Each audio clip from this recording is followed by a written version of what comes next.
The moment my sister said it, my son's spoon stopped halfway to his mouth, like his body knew the sentence was going to hurt before his mind did. Everyone waited for me to apologize for my life again, but I had brought a folder to dinner, and it was not about proving I was fine. It was about exposing who had been quietly building their perfect family on someone else's name, specifically my 10-year-old child's. My name is Kendall Graham, and I had learned long ago that in my family, affection was a finite resource that had to be purchased with compliance. We were gathered for Sunday dinner at my parents' house in West Briar, North Carolina, a sprawling brick colonial that sat on a hill as if it were looking down on the rest of the neighborhood. The driveway was lined with manicured boxwoods that looked sharp enough to draw blood if you brushed against them too casually. This was the stage where we performed the weekly pageant of being a happy family, a production directed by my mother and starring my younger sister. Inside, the air smelled of roasting rosemary and furniture polish. It was a cold, chemical scent that I always associated with judgment. The dining room table was set with the kind of precision that made you afraid to sit down. Heavy linen napkins, stiff with starch, were folded into intricate pyramids.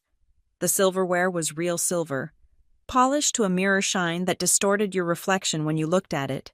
Crystal water goblets caught the light from the chandelier, casting fractured rainbows across the mahogany surface.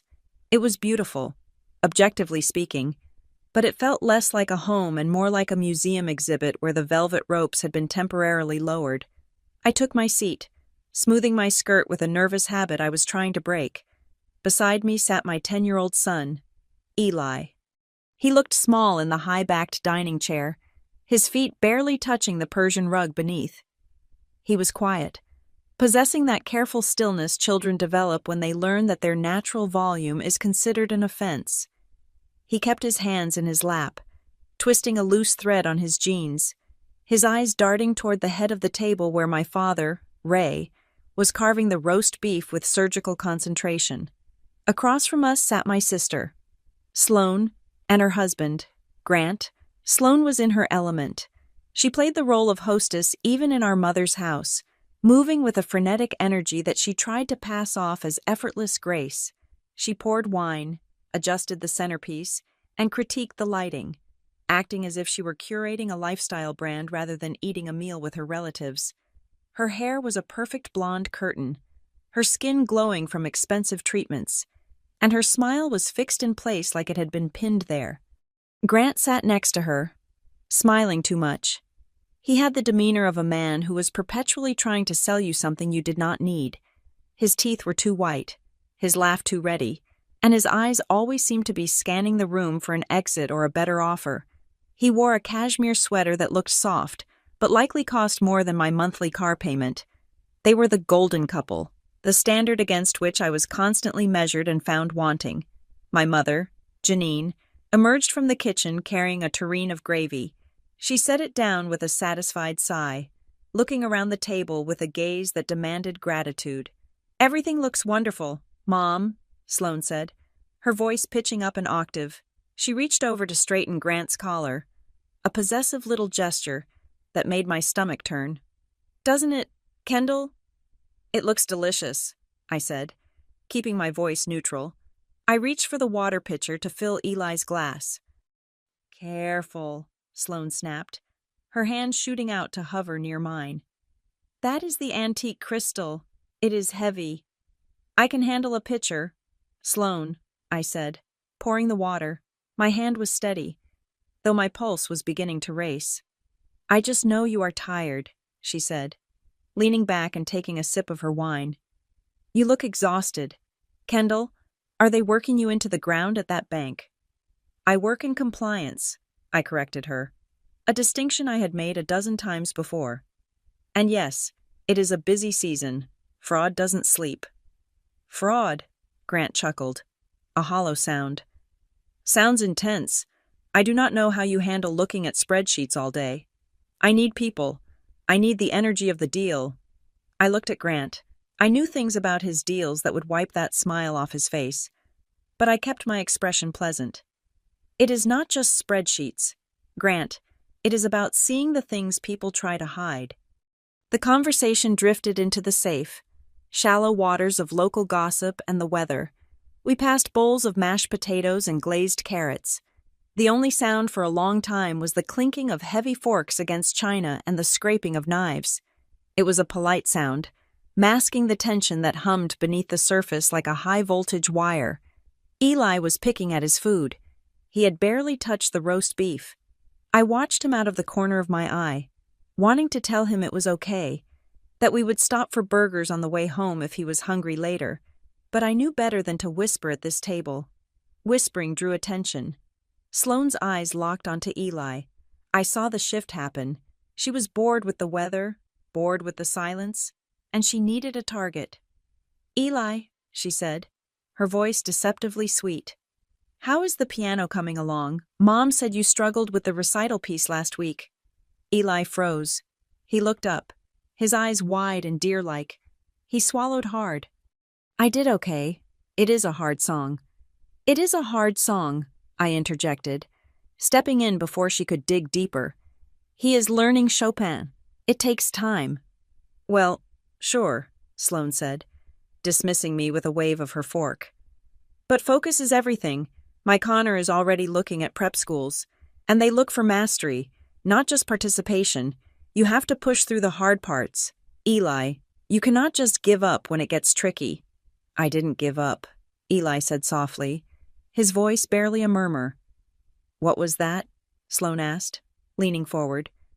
"Speak up, honey. We can hardly hear you." "I didn't give up," Eli said, a little louder this time, though his voice trembled. "I just messed up the tempo in the second movement." Sloane smirked. It was a small, tight expression, one that vanished as quickly as it appeared. But I saw it. It was the look of a predator who had found a limp. She took a slow bite of a carrot, chewed deliberately, and then set her fork down.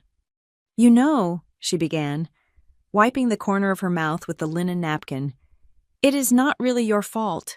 Eli, it is hard to have discipline when things are so chaotic at home." The air left the room. I felt my spine stiffen, every muscle in my back locking into place. "Our home is not chaotic." "Sloane," she ignored me, keeping her gaze on my son. "I just think about it sometimes. The psychology of it. Maybe if your son had 2 parents, he wouldn't be such a mess." The sentence hung over the centerpiece like a toxic cloud. The room froze. The clinking of forks stopped instantly. The only sound was the grandfather clock ticking in the hallway, counting off the seconds of my humiliation. Eli's spoon stopped halfway to his mouth. He looked at me, then at Sloane, and then down at his plate. His face went pale, draining of color as if he had been physically struck. He knew, with the intuition of a child who has been the subject of too many adult conversations, that he was the problem. He was the broken thing that could not be fixed. I looked at my mother, waiting for her to step in, waiting for her to say that was enough, waiting for her to protect her grandson. Janine cleared her throat, but she did not look angry. She looked pained, as if Sloane's cruelty was simply a clumsy truth. "Now, Sloane," my mother said, her voice soft and fluttering. "That is a bit harsh. We know Kendall is doing the best she can." "I am just concerned," Sloane said, holding up her hands in mock surrender. "I am the only one brave enough to say it. A boy needs a father figure. He needs a model of success. Look at him. He is anxious. He is timid. That does not happen in a vacuum. It is about structure." My father, Ray, added, not looking up from his plate. He sliced a piece of meat with deliberate force. "Stability. A child needs to know where the boundaries are. Kendall has always been a bit free-spirited with the rules. It is no wonder the boy is confused." I felt the blood rushing in my ears, a roaring sound like the ocean. They were doing it again. They were rewriting reality to fit their narrative. In their version of the world, I was the chaotic, grieving widow who could not manage her life, and Sloane was the paragon of virtue. They were sliding the blame onto me, layering it over my shoulders like a heavy coat, without ever owning their own malice. "My kids," Sloane continued, warming to her theme now that she had backup, "know what is expected of them. They excel because Grant and I present a united front. We show them what success looks like every day. Children are like sponges. Kendall, they absorb what is around them. If they see struggle, they struggle. If they see success, they succeed. She spoke as if her children were trophies she polished in public, shiny objects devoid of their own humanity, existing only to validate her life choices. She spoke as if my husband's death was a failure of character on my part, a lack of planning that I had inflicted on my son. Eli set his spoon down on the tablecloth. The sound was soft, a dull thud against the fabric, but in the silence of the room, it sounded like a gavel. "I am not hungry," he murmured. He did not look up. He stared at the damask pattern of the tablecloth, his shoulders hunched inward as if he were trying to make himself disappear. He looked defeated. He looked exactly the way they wanted him to look, broken, lesser, a mess. I looked at my family. I looked at Sloane, who was taking a sip of wine with a look of self-righteous satisfaction. I looked at Grant, who was studying the label on the wine bottle to avoid eye contact. I looked at my parents, who were already returning to their food, comfortable in the belief that they had dispensed necessary wisdom. Something inside me snapped. It was not a loud break. It was a quiet, clean fracture, like a piece of ice cracking under pressure. For years, I had sat at this table and swallowed their insults. I had told myself that keeping the peace was the most important thing. I had told myself that Eli needed his grandparents, his cousins, his family. I had convinced myself that their criticism was rooted in love, however twisted.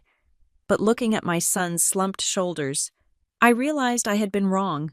This wasn't love. It was a hierarchy. They needed Eli to be a mess so they could feel superior. They needed me to be the failure so they could be the success. I reached out and squeezed Eli's shoulder. His muscles were tight, rock hard with tension. I kept my hand there, a silent promise. I was done. I was done letting this table teach my son he was less. I was done apologizing for a tragedy I didn't cause. I was done pretending that their perfect life was anything other than a facade. I felt the weight of the folder in my purse, resting on the floor beside my chair. I had brought it with me tonight, not knowing if I would use it. I had told myself it was just a safety net, a precaution. But as Sloane smirked over her dessert, preparing to launch into another monologue about her brilliant parenting, I knew the time for precautions was over. I took a deep breath, inhaling the scent of roast beef and furniture polish one last time. It was the smell of my childhood, the smell of my submission, and I decided, right then and there, that it was a smell I was never going to tolerate again. The spoon Eli had set down was the only signal I needed. The dinner was over. The reckoning was about to begin. I forced my lungs to expand, counting the seconds in my head, 1, 2, 3, before I dared to exhale. In this house, in this dining room, under the crystal chandelier, emotion was treated like a spilled drink, a messy, embarrassing accident that needed to be cleaned up immediately so everyone could pretend it never happened. If I cried, I was unstable. If I yelled, I was hysterical. If I walked out, I was running away. The only option they left me was to sit there and swallow the glass, smiling while it cut my throat. I kept my hands folded in my lap, anchoring myself to the chair. I knew the script they were reading from. It was their favorite story, a well-worn paperback they passed around at every gathering. The title was Poor Kendall, and the plot was always the same. I was the cautionary tale. I was the sister who was barely getting by, the daughter who was working too much, the widow who was living too small. They loved this story because it made them the heroes. As long as I was the tragedy, they got to be the saviors, benevolent and wise. Looking down from their pedestals of unearned security, Sloane took another sip of her wine, her eyes gleaming with that specific brightness that came from knowing she had landed a direct hit. She looked around the table, gathering her audience. "I am just saying," she continued, her voice dropping to that confessional tone she used when she wanted to sound intimate while being invasive. "We worry about you. Kendall, we really do. That condo of yours, it is just so small. How can a boy Eli's age have any room to grow in a place like that? It feels like a holding cell. My condo was 1,200 square feet of clean, bright space that I had bought with my own money. Money I earned by working 50 hours a week. It had a balcony where Eli grew tomatoes in the summer and a living room where we built elaborate forts out of blankets on rainy Saturdays. It was our sanctuary. But to Sloane, it was proof of my decline. It is 2 bedrooms and 2 baths. Sloane, I said, keeping my voice level, stripping it of any defensiveness. It is perfectly adequate for the 2 of us. Eli likes it. We are close to the park. The park? My father. Ray grunted, shaking his head as he buttered a roll with aggressive strokes. Public parks. You never know who is lurking around in places like that. Grant and Sloane have that fenced yard. Acres of it. That is where a boy should be running. Safe, secure, private. We just want what is best. My mother, Janine, chimed in, her face arranged in a mask of tragic concern. You work such long hours, honey. And for what? To live in a building where you share walls with strangers, it just seems so hard, so unnecessary. They made my independence sound like a disease. They made my career in compliance sound like manual labor. They acted as if my paycheck was an allowance I had to beg for, rather than a salary that put food on my table and clothes on my back. I like my job, I said, though I knew it did not matter. And I like our home. But is it a home? Sloane asked, tilting her head. Or is it just a place you are crashing until you figure out your life? It has been 4 years. Kendall, you are still living like you are in survival mode. 4 years. They threw the number around like it was nothing. 4 years since the highway patrol officer knocked on my door at 3 a.m. 4 years since the air was sucked out of my universe. They talked about my late husband, Logan, not as a man who had laughed and loved and played the guitar badly on the back porch, but as a mistake I had made, a clerical error in my life plan, to them. Logan was the reason I was less. He was the cautionary tale. He was the man who died without a 7-figure life insurance policy, the man who hadn't secured a trust fund for his son before he hit 30. They stripped him of his humanity and reduced him to a balance sheet that didn't add up. Logan provided for us, I said, my voice tightening just a fraction. We are doing fine. Fine is a low bar, Grant said, chuckling as if he were letting me in on a joke. We want you to thrive, Kendall. We want you to be securely positioned. I looked down at Eli. He had pushed his plate away entirely. He was tracing the pattern of the lace tablecloth with one finger, over and over, trapped in a loop of anxiety. I needed to shift the narrative. I needed to remind them that my son was not a victim, and I was not a charity case. Eli made the honor roll again this quarter, I said, my voice cutting through their murmurs of pity. High honors, straight A's across the board.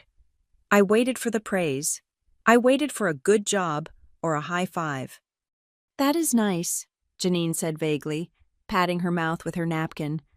Although, I hear the public school standards have really dropped lately. Everyone gets an A these days. It is like participation trophies. I felt a flash of heat behind my eyes. He also volunteers at the animal rescue every Saturday morning. I pressed on. He helps socialize the dogs that have been abused. It takes a lot of patience and empathy. The director says he has a gift. Sloane laughed. It was a sharp, barking sound. Walking dogs. That is cute, I guess. But is it going to get him into a good college? Connor is doing coding camp and Mandarin immersion. We are focusing on skills that translate to the real world. Empathy is sweet, Kendall, but empathy does not pay the mortgage. He plays the piano, I said, my voice getting quieter, more dangerous. He is learning classical pieces that most adults cannot play. We heard, Sloane said, rolling her eyes. He struggled with the tempo. We just talked about this. You are letting him dabble. Kendall, you are letting him drift. He needs focus. He needs a strong hand. He is 10, I said. He needs to be a child. He needs a father, Ray said, pointing his fork at me. That is the long and short of it. You are trying to do a two-person job with one person's energy, and it shows. The boy is soft. He is quiet. He needs a man to toughen him up. I looked at Grant. Soft, smiling Grant, who had never done a day of manual labor in his life, who paid people to mow his lawn and fix his car. This was their idea of a man. A guy who wore loafers without socks and talked about synergy. Grant takes the boys camping, Janine said, beaming at her son-in-law. He teaches them how to build fires, how to be self-sufficient. I took Eli camping last month, I said. We went to the state park. Glamping, Sloane sneered. I saw the pictures. You had an air mattress. It was a tent, I said. In the woods. It is not the same. Ray dismissed me. It is different when a woman does it. It is play acting. I looked at Eli again. He had shrunk in his chair. His head bowed so low his chin touched his chest. He was absorbing every word. He was learning that his grades didn't matter because his school wasn't expensive enough. He was learning that his kindness to animals was a waste of time because it wasn't profitable. He was learning that his mother was a failure and his father was a ghost who had abandoned him to a life of mediocrity. You compare him to Connor and Liam constantly, I said, looking directly at my mother. You pit them against each other.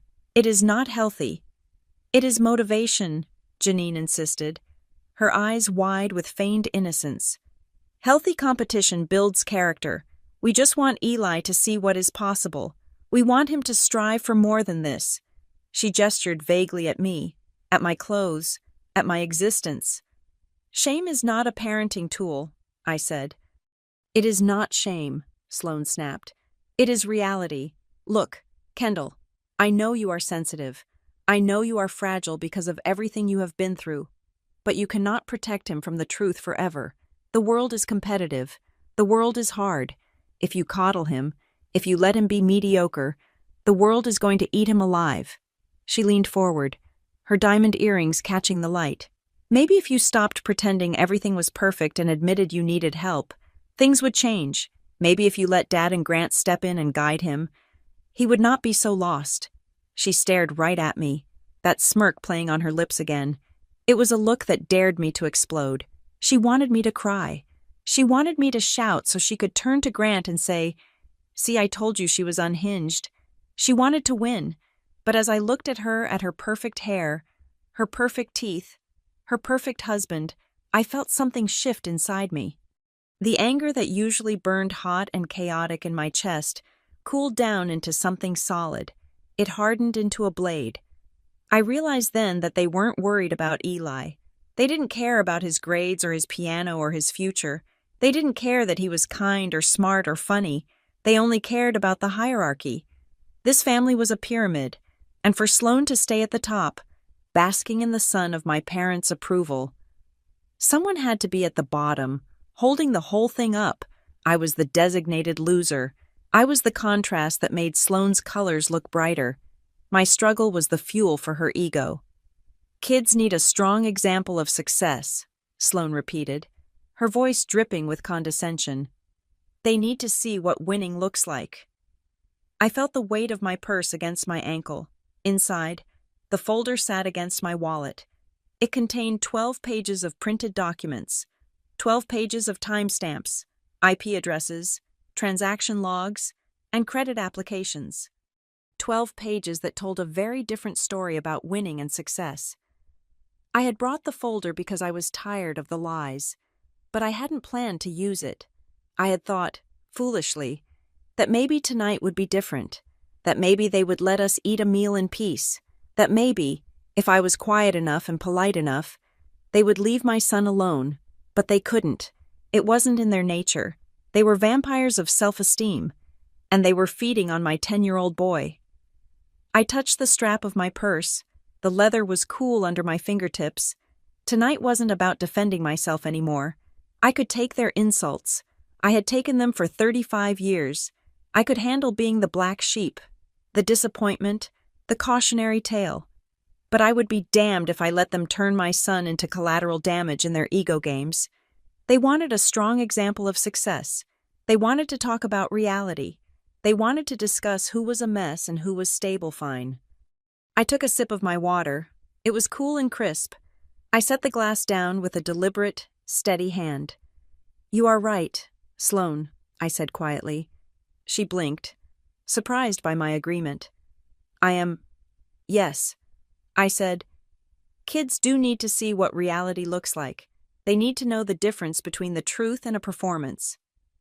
I reached down and picked up my purse. I heard the rustle of papers inside. It was the sound of a weapon being loaded.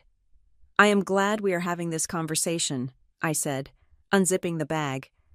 "Because there are some things about success and stability that we really need to clear up." The folder came out. It was a plain manila folder, innocent-looking, bought in a pack of 50 from the office supply store, but as I laid it on the table, right next to the crystal water pitcher, it felt heavier than a brick. The time for silence was over. The time for protection had begun. And the story they loved so much, the story of poor Kendall and perfect Sloane, was about to get a rewritten ending that none of them saw coming. To my family, my career was a vaguely defined administrative role that they assumed involved counting cash or stamping loan applications at a bank branch window. They pictured me standing behind a velvet rope, wearing a polyester blazer, asking customers for their identification while they deposited birthday checks. They could not have been more wrong. I did not work in a branch, and I certainly did not deal with customers face to face. I worked in the corporate headquarters of Cedar Line Financial Group, on the 14th floor, behind a badge access door that required security clearance. My official title was Senior Compliance Analyst in the Fraud Prevention Unit. My job was not to count money. My job was to see the invisible strings that people attach to their money. I spent my days staring at dual monitors, tracking digital footprints, and hunting for the discrepancies that signaled a lie. I was a professional skeptic. I looked for patterns, velocity triggers, structuring, synthetic identities, and the quiet, desperate shuffling of funds that preceded a financial collapse. In my world, people were not who they said they were. They were data points. They were credit scores and transaction histories. They were the sum of their choices. And unlike in social settings, the numbers never lied. You could smile at a dinner party and wear a Rolex. But if your debt-to-income ratio was 60%, and you were kiting checks between 3 different banks, my system would know before your spouse did. 2 weeks before that Sunday dinner, on a rainy Tuesday afternoon, the system decided to tell me something I had never wanted to know. It was 2 in the afternoon, the time of day when the office hummed with the low, steady rhythm of typing and the whir of the HVAC system. I was working through a queue of automated alerts, the kind generated by our algorithm when an account hit a specific risk threshold. Most of them were false positives, someone making a large purchase for a wedding or traveling out of the country without notifying us. Routine stuff. I was clearing them with the rhythmic efficiency of someone who had done this for a decade. Click, review, verify, clear. Click, review, verify, clear. Then the next file opened. The alert was coded Red 4, which meant a high-velocity credit inquiry combined with a discrepancy in the provided address history. I took a sip of my lukewarm coffee and leaned in to check the details, expecting to see a stranger's name.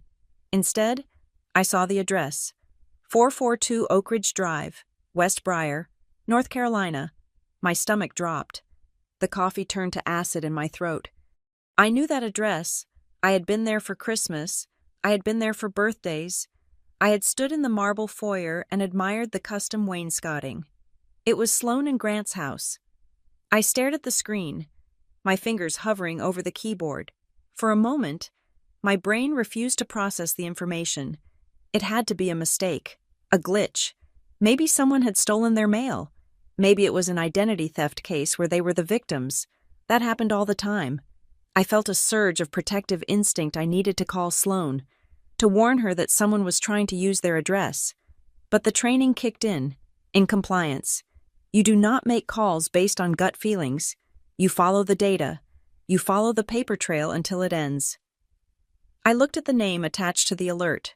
It was Grant's name, Grant Miller. But the social security number attached to the inquiry was flagged as mismatched. I should have recused myself right then. The company policy was clear about conflicts of interest involving family members or personal acquaintances. The ethical thing to do was to flag it for a supervisor, close the file, and walk away. I knew that. I had signed the handbook every year, but I froze. If I flagged this for a supervisor, it became official. It became an investigation. If this was just a misunderstanding or a small error, bringing in a third party would escalate it instantly. I told myself I was just doing a preliminary review, just a quick look to see if it was a system error so I could dismiss it and save them the embarrassment. I clicked deeper into the file, and as I peeled back the layers of my sister's financial life, the perfect family narrative began to dissolve like sugar in hot water. The alert had been triggered by an application for a personal line of credit, a big one, $50,000. That in itself wasn't a crime, but the income stated on the application was pure fiction. Grant had listed his employment as a senior executive at a logistics firm, a job I knew he had left 6 months ago. He had told us he was consulting now, taking time to find the right opportunity, but on the application, he claimed a salary of $250,000 a year. I pulled up their linked accounts. Cedar Line held their primary mortgage and 2 of their credit cards. The mortgage was not just late. It was in the pre-foreclosure danger zone. They were 90 days past due. The system showed 3 returned payments in the last 4 months, insufficient funds. They had been paying the minimums on their credit cards, then using cash advances from one card to pay the other. A classic circular financing scheme that screamed desperation. They were bleeding money. The country club memberships, the leased luxury SUVs, the private school tuitions, it was all being floated on a bubble of debt that was about to burst. I felt a cold sweat prickling the back of my neck. I looked around the office, paranoid that someone could see what I was seeing. My sister, who lectured me about living small, was technically insolvent, but that wasn't the part that made me sick. People have money trouble. People lie about their jobs. It happens. It is sad, but it is not evil. I went back to the original alert, the mismatched Social Security number on the credit application. The algorithm had flagged it because the birth date associated with the number did not match Grant's birth date. I expanded the field to see the number that had been entered. 9 digits. Black text on a white background. I knew those numbers. I recited them in my head. A sequence I had memorized the day my son was born. I had written them on doctor's forms, school registrations, and insurance cards. It was Eli's Social Security number. The room seemed to tilt. I gripped the edge of my desk, my knuckles turning white. I blinked, hoping the numbers would change, hoping I was hallucinating from lack of sleep. But they stayed there. Someone had used my 10-year-old son's Social Security number to apply for a $50,000 line of credit in Grant Miller's name. The timestamp on the application was from 3 days prior. The IP address traced back to a residential service provider in West Briar. My mind raced, trying to find an innocent explanation. Maybe it was a typo. Maybe Grant had meant to type his own number and his finger slipped. But Grant was 42 years old. Eli was 10. Their numbers were not similar. And the birth date entered on the application wasn't Grant's, it was a modified date, changed just enough to bypass the immediate age filter. But the core identifier remained Eli's. This wasn't an accident. This was synthetic identity fraud. They were trying to build a credit file using a child's clean slate because their own credit was too toxic to pass underwriting. They were using my son as a fresh host for their parasitic lifestyle. I felt a wave of nausea so strong I had to swallow hard to keep from gagging. This was not just financial irresponsibility. This was a crime. It was a federal offense, and it was a personal betrayal so deep I couldn't find the bottom of it. Sloan, who smirked at my sad little condo, was trying to saddle my son with debt before he was even old enough to drive. I sat there for a long time, the glow of the monitors illuminating my face. The office noise faded into a dull roar. I thought about the dinner invitation for Sunday. I thought about the way they would look at me, the way they would criticize Eli. I knew what I had to do. I did not go to my supervisor. Not yet. If I reported this internally right now, the fraud department would launch a full investigation. Police reports would be filed. Grant could be arrested. Sloan could be implicated. It would destroy the family. My parents would never forgive me for misunderstanding or rushing to judgment. I needed to be absolutely sure, and I needed leverage. I hit the print command. I printed the mortgage delinquency notices. I printed the transaction logs showing the circular transfers. I printed the credit card statements that showed thousands of dollars spent on designer clothes and spa treatments while the house payment bounced. And finally, I printed the credit application with Eli's social security number highlighted in the system's red warning box. I took the pages from the printer, my hands trembling slightly. I organized them chronologically. I placed them in a plain manila folder and sealed it with a metal clasp. I put the folder in my locked drawer and left the office, walking out into the rain without an umbrella. For 2 weeks, I carried that secret. I carried it like a stone in my gut. I went to work. I made dinner for Eli. I helped him with his piano practice. Every time I looked at him, at his innocent face, I felt a fresh surge of rage. He trusted the adults in his life to protect him, and the very people who claimed to be his role models were trying to rob him of his future. I debated not going to the dinner. I debated calling the police immediately. I debated calling my mother and screaming the truth over the phone, but I knew how this family worked. If I came at them with emotion, they would gaslight me. They would tell me I was crazy, that I was misinterpreting things, that it was a simple mistake I was blowing out of proportion. They would close ranks. Grant would come up with a slick explanation, and Sloan would cry, and my parents would tell me to stop causing trouble. I needed to be in the room. I needed to see their faces when the mask slipped. So I brought the folder. I put it in my purse, right next to my wallet. I told myself I would only use it if I had to. If they were kind, if they were decent, if they left Eli alone, maybe I would pull Grant aside quietly later. Maybe I would give them a chance to fix it before I filed the formal fraud report.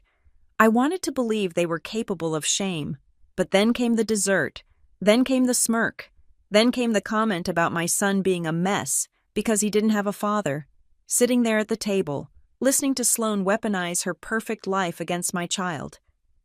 The last shred of hesitation evaporated. I looked at the folder sitting on the table where I had placed it. It looked innocuous, just a collection of paper, but I knew what was inside. It was the truth. Cold, hard, verified truth. Sloan thought she was fighting a battle of wits. She thought this was just another sisterly spat where she could use her sharp tongue to cut me down. She didn't realize she had brought a knife to a nuclear war. I worked in compliance. My job was to enforce the rules. And rule number 1 was that you do not steal. Rule number 2 was that you do not lie on federal documents. And rule number 3, the one I was about to write into the family bylaws, was that you do not touch my son. I looked at Sloan, really looked at her, and saw the fear hiding behind her eyes. She knew things were crumbling. She just didn't know that I knew too. "Do you want to explain your delinquency timeline?" I had asked. I watched Grant's face as the question landed. I wasn't the sister-in-law anymore. I wasn't the poor widow. I was the senior compliance analyst, and I had just opened a case file on their lives. To understand why I finally placed that folder on the dining table, you have to understand the 4 years of silence that preceded it. The explosion at Sunday dinner was not a sudden event. It was the result of a slow, pressurized leak that had been filling the room with gas since the day my husband died.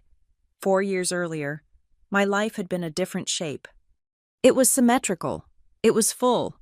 Then came a rainy Tuesday night, a slick patch of asphalt on Highway 95, and a tractor trailer that jackknifed across 2 lanes. In the span of a single heartbeat, my world split into 2 distinct eras, the before and the after. Logan was not just a husband or a father, he was the buffer. He was the one who could laugh off my family's passive-aggressive comments with a joke that made them feel silly for trying to be mean. He was the shield that stood between Eli and the sharper edges of the Graham family dynamic.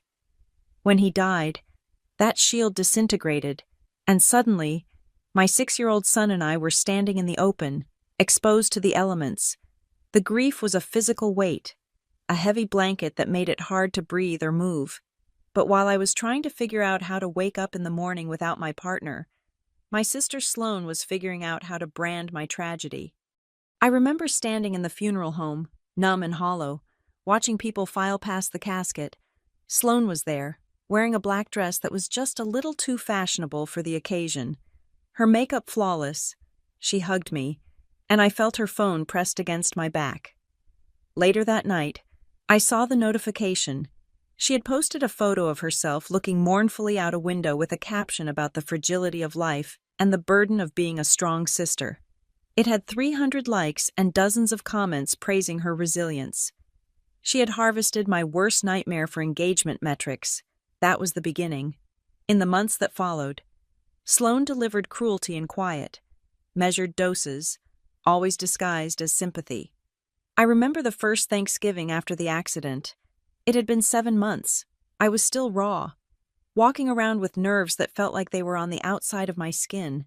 We were at my parents' house, the same setting as our current Sunday dinners. I was helping clear the table, trying to be useful so I would not have to talk.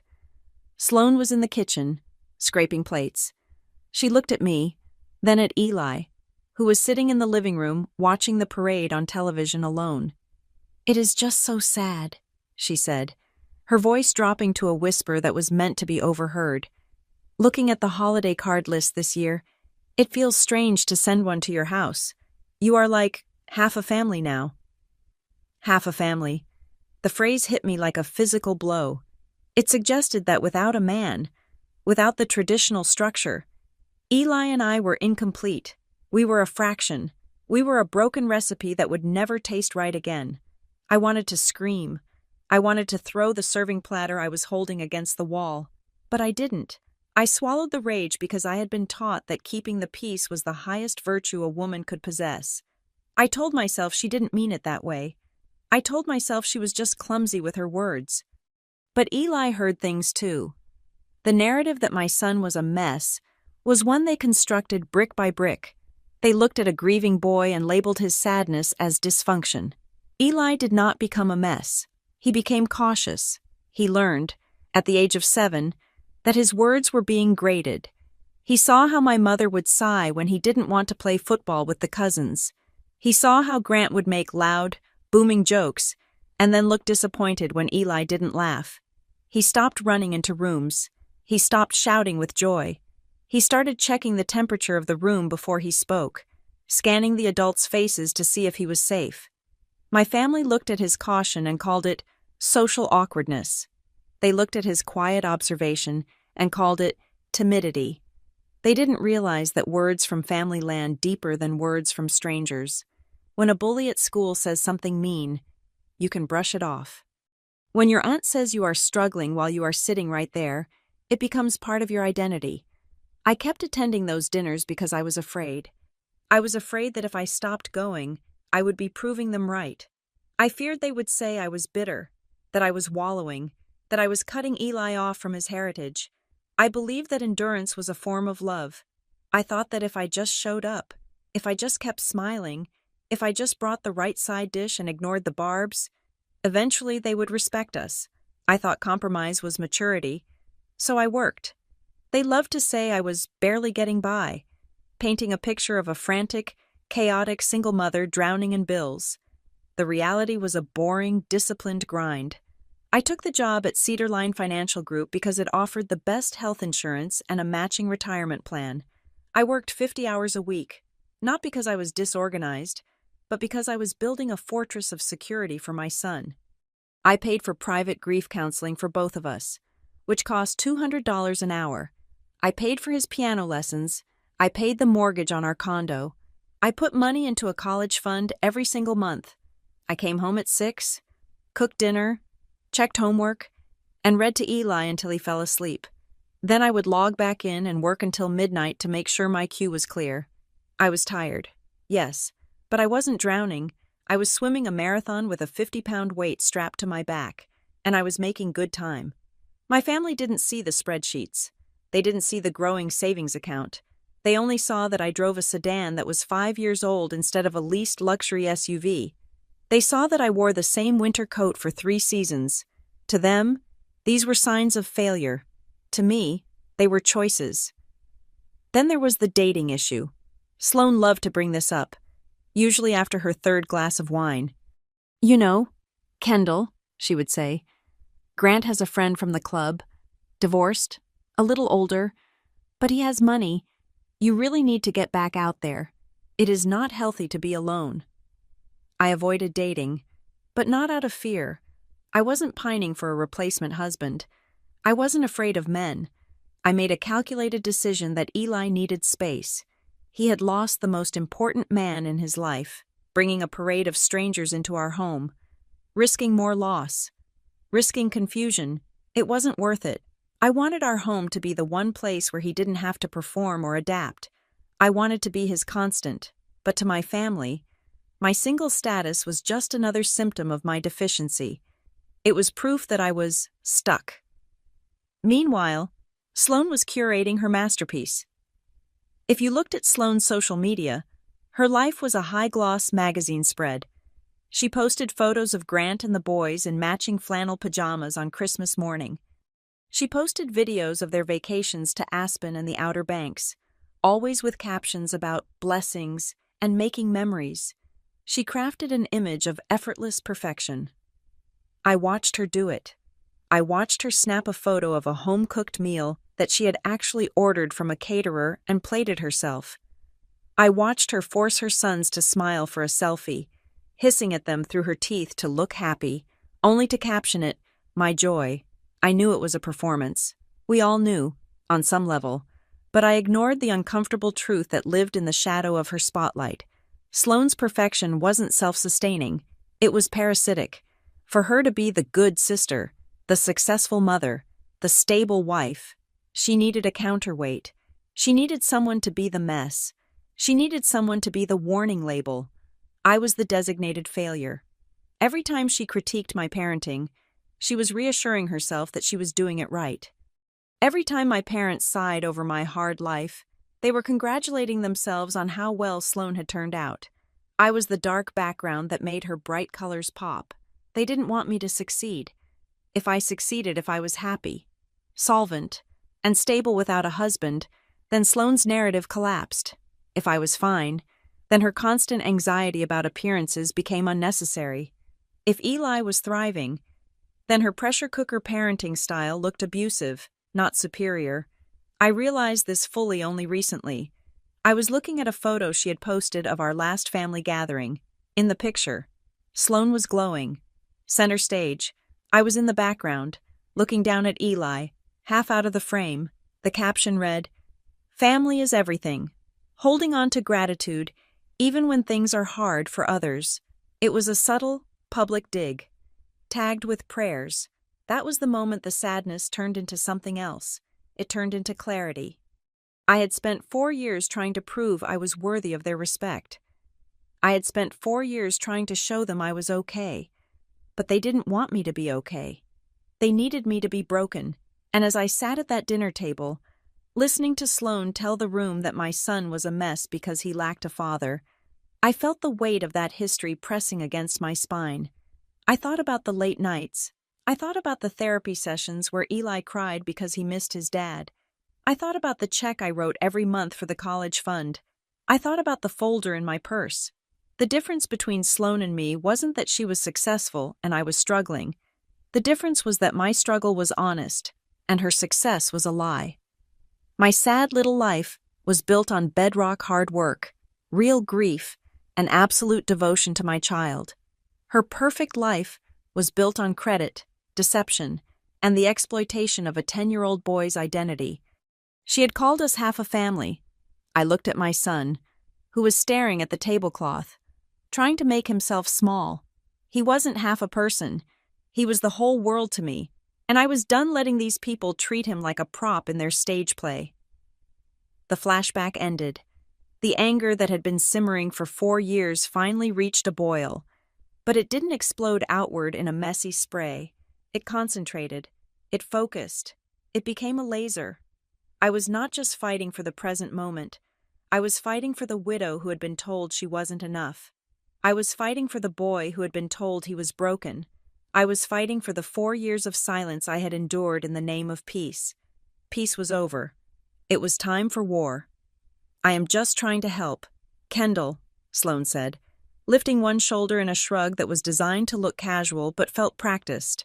She picked up her wine glass again, swirling the red liquid. It is constructive criticism. Someone has to be honest with you about Eli's development. If everyone just tiptoes around the issues because they are afraid of hurting your feelings, the boy never improves. I am doing you a favor. She looked around the table for validation, and she got it. My mother nodded sympathetically, and my father grunted his agreement. They really believed this. They believed that humiliating a 10-year-old at the dinner table was an act of benevolence. Constructive criticism, I repeated, tasting the words. They tasted like ash. Yes, Sloane said, smiling that tight, pitying smile. We are family. We are the only ones who will tell you the truth. The truth, I said softly. Okay, let's talk about the truth. I reached into my bag and pulled out the folder. I didn't slam it down. I didn't throw it. I placed it on the mahogany table with deliberate care. It landed flat, quiet, and final. The sound was soft, a mere whisper of paper against wood, but in the sudden silence of the room, it resonated like a gunshot. It was an alien object in this landscape of crystal and silver. A stark, beige rectangle of reality intruding on their carefully curated fantasy. The air in the room changed instantly. The temperature seemed to drop 10 degrees.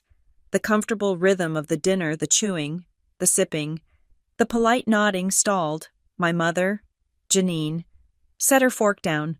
Her eyes darted from my face to the folder and back again. She knew that look in my eye. She hadn't seen it often, maybe not since I was a teenager, but she recognized the set of my jaw. Kendall, she warned, her voice low and vibrating with a threat disguised as a plea. Don't do this. We are having a nice dinner. Don't ruin it.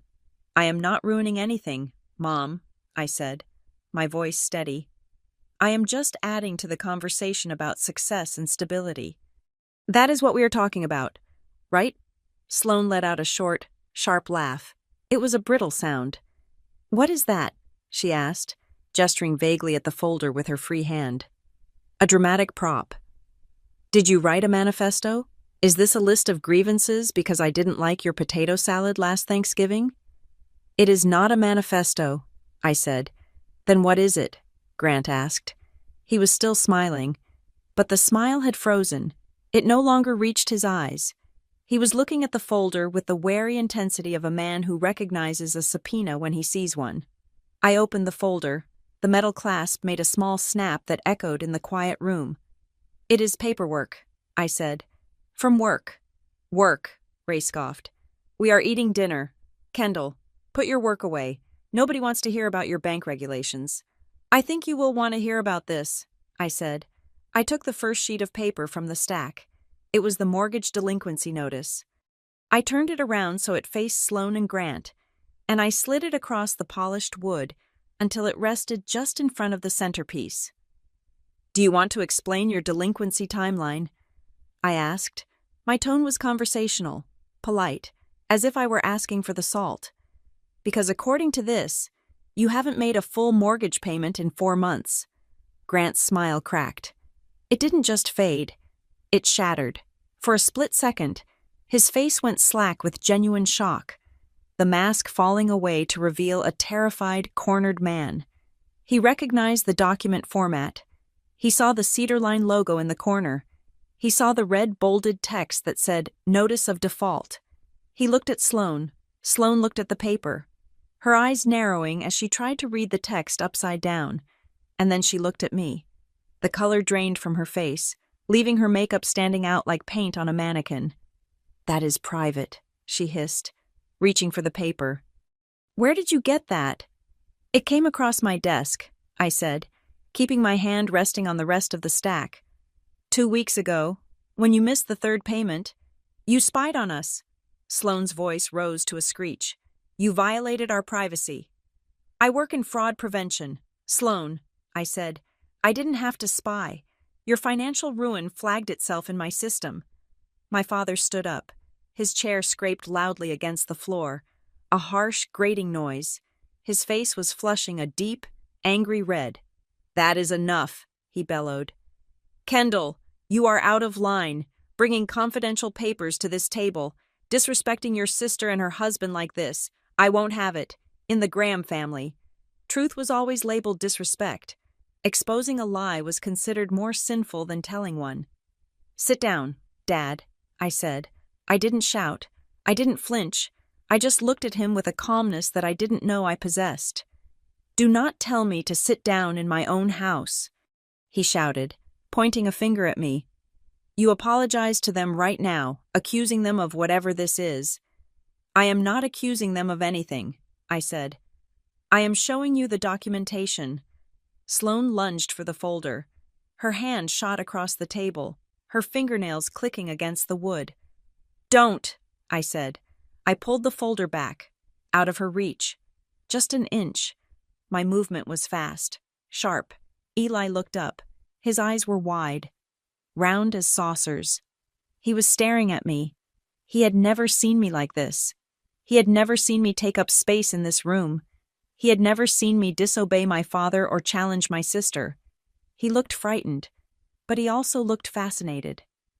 Give me that, Sloane demanded, her voice trembling with rage and panic. You have no right. I have every right, I said. Because this isn't just about your mortgage. Sloane? I pulled the next sheet from the stack. The credit card statements, the circular transfers. You have been floating your lifestyle on credit for 6 months, I said, laying the papers out like tarot cards. Grant lost his job in June, didn't he? Grant flinched. He looked down at his plate, unable to meet anyone's eyes. He is consulting, Sloane stammered. He is building his own firm. It takes capital to start a business. He is unemployed, I corrected her. And instead of cutting back, instead of being honest, you have been burning through cash to keep up appearances, the country club, the cars, the vacations. We are handling it, Sloane screamed. It is a temporary cash flow issue. Everyone has them. It is not temporary, I said. You are insolvent, but I didn't bring this here to shame you for being broke. I brought it because of what you did next. I looked at Grant. Tell them, Grant, tell them how you tried to fix the cash flow issue last week. Grant didn't speak. He just shook his head slightly, staring at the linen napkin in his lap. What is she talking about? Janine asked, her voice wavering. She looked from Grant to Sloane, fear creeping into her expression. Sloane, what is she talking about? Nothing, Sloane insisted. She is crazy. She is jealous. She has always been jealous of us. Mom, you know that? She is making things up to make herself feel better about her miserable life. I am not making this up, I said. I pulled out the final document, the credit application. This is an application for a $50,000 line of credit, I said, my voice dropping to a register that was ice cold. It was submitted 3 days ago. The applicant is listed as Grant Miller. So, Sloane spat. Grant applied for a loan. So what? The Social Security number on the application, I said, looking directly into Sloane's eyes, does not belong to Grant. Sloane stopped breathing. Her mouth opened slightly, but no sound came out. Whose number is it? Ray demanded, though the bluster was leaking out of him. He looked confused, sensing that the ground was shifting beneath his feet. It belongs to Eli, I said. The silence that followed was absolute. It was a vacuum. Even the grandfather clock seemed to stop ticking. Eli blinked. Me, he whispered. I turned to my son, softening my face for just a second. Yes, honey, they used your number. Then I turned back to Sloane. The look on her face was pure terror. She knew exactly what I was holding. That has to be a mistake, Janine whispered. Sloane would never, Grant would never. It is not a mistake, I said. It is synthetic identity fraud. It is a federal crime, and it was done from an IP address inside this house. Sloane started to shake. Her hands, resting on the table, were trembling so violently that her fork rattled against her plate. We didn't mean, she started, her voice a broken croak. It was just, we were going to pay it back. It was just a bridge loan. We just needed a clean file to get the approval. You used my son, I said. We were going to pay it back, Sloane screamed, tears suddenly bursting from her eyes. You don't understand the pressure. Kendall, you don't understand what it costs to live like this. We had to. We were going to lose the house. So you decided to steal my 10-year-old son's credit? I asked. You decided to ruin his financial future before he even hits puberty so you could keep your country club membership. I didn't ruin anything, Sloane sobbed. We would have fixed it. You don't get to say that, I said. I stood up.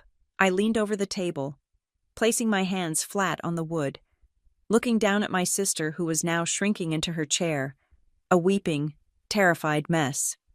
You sat here tonight, I said, my voice ringing clear and hard in the room. You sat here and you smirked at me. You told me my son was a mess. You told me I was a failure. You lectured me about stability and success. I pointed at the papers spread out between the roast beef and the green beans. You don't get to call my son a mess while your life is balanced on a lie. I said, you don't get to judge my parenting while you are committing felonies against my child. Sloane looked up at me, mascara running down her cheeks. Her perfect mask dissolved into a grotesque portrait of guilt. Grant was weeping silently, his head in his hands. My parents were frozen, staring at the wreckage of their favorite story. I am done, I said. I am done with the lectures. I am done with the insults. And I am done with you using us to make yourself feel big. I reached out and gathered the papers, tapping them into a neat stack. I put them back in the folder and closed the clasp. Now, I said, looking at Grant, we are going to talk about how you are going to fix this, and we are going to do it on my terms. The silence in the dining room was not empty. It was heavy, suffocating, and thick with the dust of crumbling facades. I stood at the head of the table, not physically, but energetically. For the first time in my life, the gravity of the room was centered on me, not on my sister's theatrics or my father's bluster. I looked at the documents spread out on the linen tablecloth, appearing like an autopsy of their perfect life. Let's be very clear about what we are looking at, I said, my voice stripping away the emotion to leave only the jagged edges of the facts. This is not just about missing a few payments because things got tight. This is a systemic, calculated effort to manufacture money out of thin air. I pointed to the document on the far left, a home equity line of credit agreement from a bank that was not Cedar Line, but one whose records I could access through our interbank fraud alert network. You opened this HELOC 4 months ago, I stated, looking at Grant. You withdrew $80,000 against the equity in this house. On the application, you listed your income as verified through Miller Consulting Group. You claimed a monthly revenue of $12,000. Grant flinched, his eyes darting to my father, then to the floor. There is no Miller Consulting Group, I continued, answering the question before anyone could ask it. I ran the business license search. It does not exist. It is a shell. You created a fake employer to verify your own income so you could borrow money you had no way of paying back. We were going to launch it, Sloane interjected, her voice shrill and desperate. It was a projection. Business plans use projections all the time. Kendall, you wouldn't understand entrepreneurial finance. I understand fraud, I countered calmly. And in the banking world, listing projected income as current verified income is called lying on a loan application. It is a felony. I turned my gaze to Grant. He looked smaller than I had ever seen him. The broad-shouldered, confident man who liked to give unsolicited career advice was gone. In his place was a terrified man in an expensive sweater. You lost your job in June, I said. It wasn't a question. My mother gasped. June, but Grant said he resigned to pursue other opportunities. He said he was headhunted. He was fired, I said. For cause, there was an internal audit at his logistics firm. I didn't pull those records. Grant, because I didn't have to. The gap in your direct deposits told the whole story. You haven't had a legitimate paycheck in 6 months. Grant closed his eyes. He didn't deny it. The shame radiating off him was palpable. Sloane knew, I said. turning to my sister. She knew the money stopped coming in, but instead of downsizing, instead of selling the cars or cutting back on the country club, she made you hide it. She couldn't survive the honesty. She couldn't handle the idea of Westbriar knowing that the golden couple was struggling, so she became the architect of this disaster. I was protecting his dignity, Sloane snapped, though her defiance was wavering. I was supporting my husband. You were floating bills, I corrected her. I tracked the transfers. You used the cash from the home equity line to pay the mortgage for 2 months. Then, when that ran low, you maxed out the credit cards. Then, you opened new cards in Grant's name to transfer the balances. It is called kiting. You are moving debt around in a circle, trying to outrun the interest rates. But the music stopped, didn't it? You ran out of credit. You ran out of equity. You ran out of places to hide.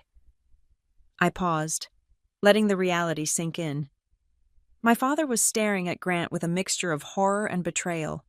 He had always respected Grant's earning power more than Grant's character, and now that the earning power was revealed to be a mirage, the respect was evaporating. But that is just money, I said, my voice dropping lower, becoming harder. People go broke. People make bad decisions. If it stopped there, I would have just been angry, but it didn't stop there. I tapped the final document, the one with the red warning box. You needed a new line of credit, I said. Desperately. You had bills coming due that were going to expose you. But Grant's credit score had tanked because of the utilization rate. You couldn't get approved for a stick of gum, let alone $50,000. I looked at Sloane. She was gripping her wineglass so hard I thought the stem might snap. So you looked for a clean history, I said. You looked for someone with no debt, no bad marks, someone who wouldn't notice a credit inquiry because they are 10 years old. That is impossible, Sloane said. She said it too fast. She said it with the mechanical reflex of a liar who has rehearsed the denial in the mirror. We would never do that. It must be a glitch, a computer error. You said yourself. Systems make mistakes. The system creates a log. Sloane, I said. I saw the application. It was submitted online from a device with an IP address registered to this house. The applicant's name was listed as Grant Miller, but the social security number entered was Eli's, and the birth date. You changed the birth year just enough to bypass the immediate age filter, but you kept the month and day, Eli's birthday, October 14th. I watched Grant. I needed to see this. I needed to know the depth of the rot. Grant's head snapped up. He looked at the paper under my hand. Then he turned his head slowly to look at his wife. His expression wasn't fear anymore. It was confusion, bleeding into horror. Sloane, Grant said. His voice was hoarse. You told me you used a guarantor. The room went deadly silent. Sloane froze. She looked at Grant, her eyes wide, realizing she had been caught in a crossfire between my evidence and her own lies to her husband. You told me your father co-signed, Grant said, his voice rising in disbelief. You told me Ray signed off on the bridge loan so we could get through the quarter. You said you handled the paperwork so I wouldn't have to ask him myself. Grant looked at my father. Ray, did you sign for us? My father shook his head slowly, his mouth hanging slightly open. I didn't sign anything, Sloane asked, but I told her no. I told her I don't lend money to family. Grant turned back to Sloane. He looked like he was seeing a stranger. He looked like he was realizing that the woman sitting next to him was not just a social climber, but something far more dangerous. You used the boy, Grant whispered. Sloane, tell me you didn't use the boy's number. I fixed it.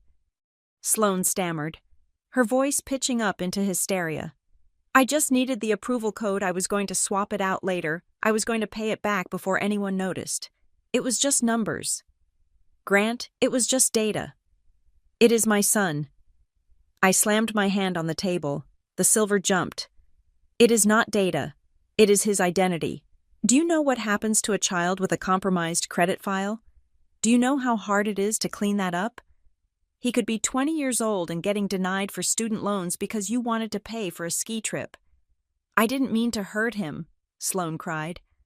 I was desperate. You don't understand. I don't care, I said cold and sharp. My mother, who had been sitting in stunned silence, suddenly found her voice. She stood up, her hands fluttering nervously. Okay. Everyone calm down, Janine said. She moved toward Sloane, instinctively placing a hand on her shoulder. Sloane made a mistake, a terrible mistake, but she is under a lot of pressure. We can fix this. We can pay it back. I will write a check. Ray, get the checkbook. We will pay off the loan, and we will make it go away. I looked at my mother with a profound sense of disappointment. It wasn't surprising, but it still hurt. Even now, facing a felony, her instinct was to cover for Sloane. Her religion was the preservation of Sloane's image. You cannot write a check to fix this. Mom, I said, this isn't a library fine. The application was flagged for fraud. It is in the system. The bank's algorithm has already identified it as a synthetic identity attempt. Well, you work there, Janine pleaded, her eyes begging me to be the doormat one last time. You can delete it. You can tell them it was an error. Just make it go away. Kendall, for the family. We cannot let people know about this. Think of Sloane's reputation. Think of the boys. Think of the boys. I laughed, a dry, humorless sound. You mean Sloane's boys? Because nobody in this room seems to be thinking about my boy. Nobody thought about Eli when they typed his social security number into a loan application.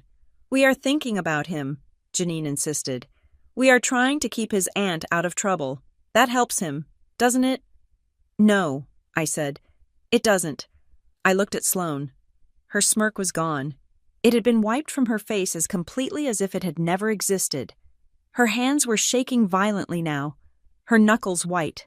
The dessert on the table, a raspberry tart she had likely bought and claimed she baked, sat untouched. It looked ridiculous, a frivolous garnish on a plate of disaster. Here is the reality, I said, addressing the room with the clinical detachment of a judge. This has already triggered a review because I am related to the parties involved. I cannot touch the file. If I try to delete it or alter it, I go to jail too. That is how compliance works. Sloane whimpered. If this escalates, I continued, it becomes a police matter. Identity theft involving a minor is an aggravating factor. The prosecutors don't like it. If they pursue this, Sloane, you are looking at mandatory restitution, probation, and potentially prison time, and it becomes public record. The West Briar Gazette will run the mugshot. Everyone at the club will know. Sloane put her head down on the table and began to sob. It was a messy, ugly sound. However, I said, there is a narrow window where this can be contained as an internal banking matter, if the application is withdrawn immediately, and if the fraud is admitted to by the applicant before the investigation fully launches. The bank sometimes chooses to simply blacklist the customer rather than prosecute, to save legal fees. Grant looked up at me. What do we have to do? Not we, I said. Her? You didn't sign it. Grant, I saw the digital signature timestamps. It was Sloane. I leaned in, my voice lowering to a whisper that carried more weight than a scream. My priority right now isn't revenge, I said. I don't care about your reputation, and I don't care about your social standing. My priority is making sure my child is never used as currency again. I am here to build a wall around Eli that you will never be able to breach. I looked at my parents. And you, I said to them, you are going to stop asking me to fix her messes, because this time, the mess is a crime scene. I picked up the folder. I didn't need to leave it with them. I had the copies. I had the leverage. Dessert is over, I said. Grant, I suggest you go home and check your own credit report. I have a feeling Eli wasn't the only one she leveraged. I took Eli's hand. He had been watching the entire exchange with wide, intelligent eyes. He stood up immediately, ready to leave. He didn't say goodbye to his grandparents. He didn't look at his aunt. He just held my hand, tight. Let's go. Eli, I said. We walked out of the dining room, leaving the wreckage of the dinner behind us. The silence we left in our wake was not the silence of peace. It was the silence of a bomb that had finally gone off. I had one hand on the doorknob, my fingers gripping the cool metal, ready to turn it and walk out of that house forever. Eli was standing close to my hip, his small body tense, waiting for my signal.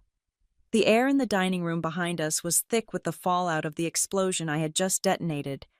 I could hear Sloane's jagged breathing, the sound of a woman who had been stripped of her defenses and left naked in the cold light of her own choices.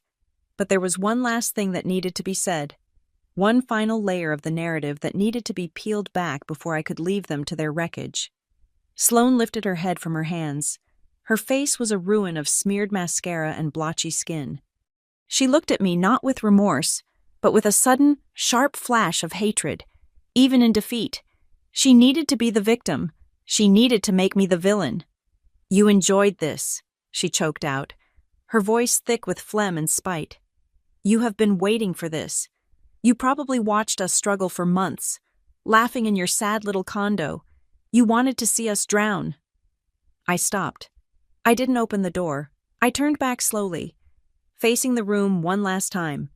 The accusation hung in the air, grotesque and unfair, but entirely predictable. In Sloane's world, people were only motivated by envy or malice. She could not conceive of a universe where I acted out of anything other than bitterness. "You think I wanted you to fail?" I asked, my voice quiet. "Of course you did," she spat. "You hate that I have a husband. You hate that I have the big house. You have been jealous of me since we were 12. You saw the flags in your system, and you let us bleed just so you could have this moment." My father, Ray, looked up, seizing on this new angle. It was a lifeline for him, a way to vilify me and salvage his worldview. "Is that true, Kendall?" he asked, his voice hardening. "Did you sit on this information? Did you let your sister spiral just to make a point? Because if you did, that is cruel. That is cold-blooded." I looked at them. I looked at the parents who had called me a mess, and the sister who had called me a failure, and I felt a profound, aching sadness, not for myself, but for how little they actually knew me. "I didn't watch you drown, Sloane," I said. "I was the one holding your head above water." Sloane frowned, confusion cutting through her hysteria. "What?" "The Citibank card," I said. "The one you use for groceries and the boys' tuition deposits, the one that was 2 months behind in August." Sloane's eyes widened. She knew exactly which card I was talking about. "It was about to go to collections," I continued. "You were getting calls. I know because I saw the notes in the credit file history, and then, suddenly, 3 anonymous payments were made. $300 in September, $400 in October, $500 in November, just enough to keep the account current, just enough to stop the collections calls." Sloane's mouth opened slightly. She stared at me, her brain trying to compute the impossibility of what I was saying. "I made those payments," I said. The room went silent again. But this was a different kind of silence. It wasn't the silence of shock. It was the silence of confusion. It was the sound of a paradigm shifting, grinding gears as it tried to accommodate a truth that didn't fit. "You?" Grant asked, his voice barely a whisper. "You paid our credit card bill." "Yes," I said. "But—" My mother, Janine, shook her head, looking at me as if I were speaking a foreign language. "But you struggle. Kendall, we always help you. We buy Eli his school clothes. How could you have money to pay Sloane's bills?" "I don't struggle, Mom," I said, feeling the exhaustion of years of being misunderstood washing over me. "I have never struggled. I live within my means. I save. I budget. The money you give Eli for clothes goes into his savings account because I have already bought him what he needs. I let you do it because it makes you feel like good grandparents. But I didn't need it, and I certainly didn't need to see my nephews lose their stability." "Why?" Sloane whispered. She didn't say thank you. She looked at me with suspicion, as if I had weaponized generosity, as if my charity was a trick. "Why would you do that? You never said anything." Because I know what it feels like to have the ground fall out from under you, I said. When Logan died, the financial fear was almost as bad as the grief. I woke up every night wondering if we would lose the condo. I didn't want your boys to feel that. I didn't want Connor and Liam to hear you arguing about money. I didn't want them to be uprooted. I took a step closer to the table, my eyes locking with Sloane's. I did it because, despite everything, you are my sister, I said.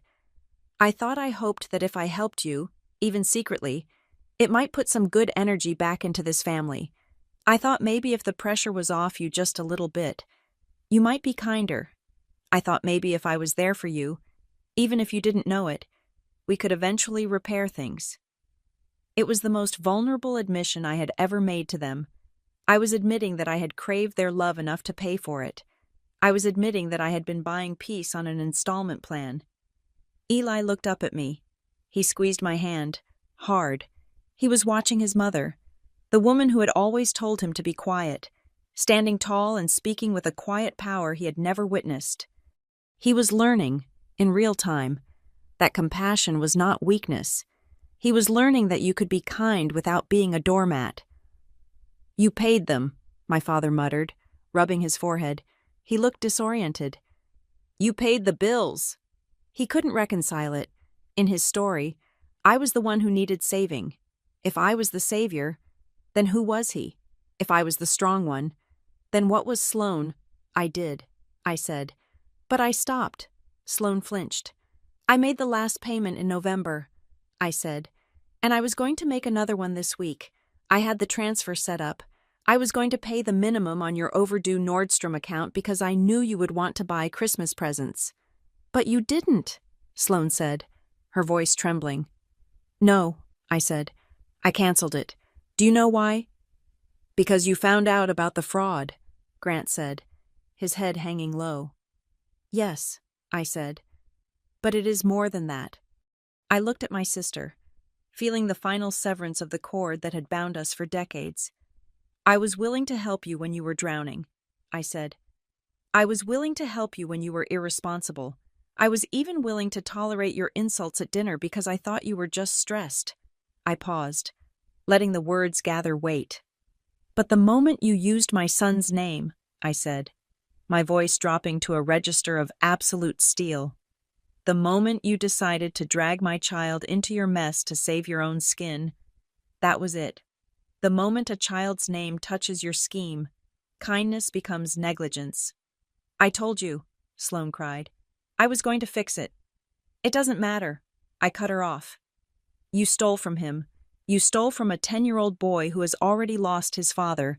You looked at his future and decided it was less important than your reputation. And for me to continue helping you after that, that would be betraying him. That would be telling him that his safety matters less than your comfort, and I will never do that. You are being so dramatic, my mother sighed, falling back into her default setting. She waved her hand as if shooing away a fly. Sloane made a mistake, yes, but throwing it in her face like this withholding help, it is vindictive. Kendall, it is not like you. It is cold, my father added, nodding. He looked at me with a strange mixture of fear and disdain. Family helps family. If you had the money, you should have just given it to her. You shouldn't have made a game out of it. And cutting her off now, when she is down, that is cold. Kendall, that is ice cold. I laughed. I actually laughed. It was a short, sharp sound that startled them. You call it cold, I said. I call it a boundary. I looked at my mother, then at my father. You have spent my entire life telling me I am too sensitive, I said. You told me I was too emotional. You told me I needed to be tougher. Well, here it is. This is tough. This is what strength actually looks like. It looks like cruelty, my mother sniffed, reaching for her wine glass with a shaking hand. No, Mom, I said. You confuse boundaries with cruelty because you benefit from my silence. You think me allowing you to walk all over me is love. You think me cleaning up your messes is loyalty. But it is not. It is enablement.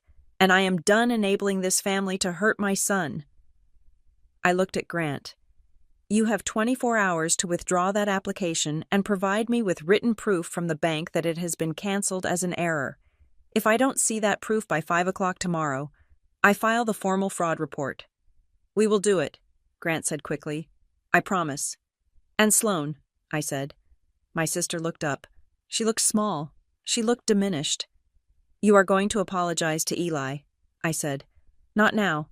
Not when you are hysterical and trying to save face. You are going to write him a letter, a real apology, and until I see that letter, and until I feel like you actually understand what you did, you are not going to see him.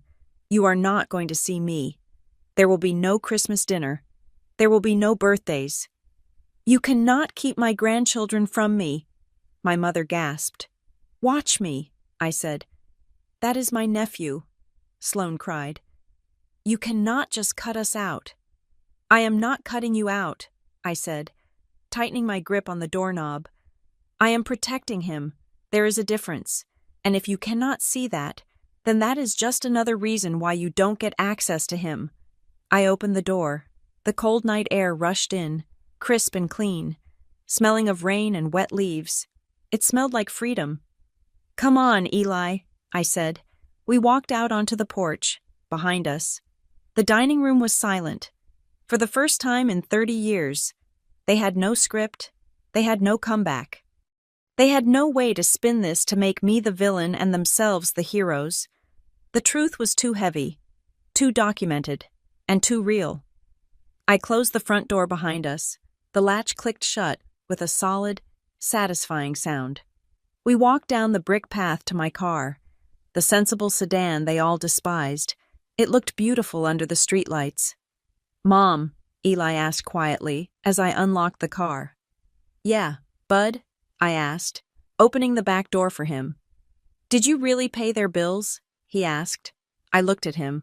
I wasn't going to lie to him. "Yes, I did." "Why?" he asked. "Because they are family," I said. "And because I wanted to be kind." "But you stopped," he said. "Yes," I said, smoothing his hair back from his forehead. "I stopped." "Because they were mean?" he asked. "No," I said, looking into his eyes. "Because being kind to them meant being mean to you, and nobody gets to be mean to you, not on my watch." Eli nodded. A small, genuine smile touched his lips. He climbed into the car and buckled his seatbelt. I got into the driver's seat and started the engine. As I pulled away from the curb, I looked in the rearview mirror. The house on the hill shrank into the distance, glowing with its expensive lights, holding its dark secrets.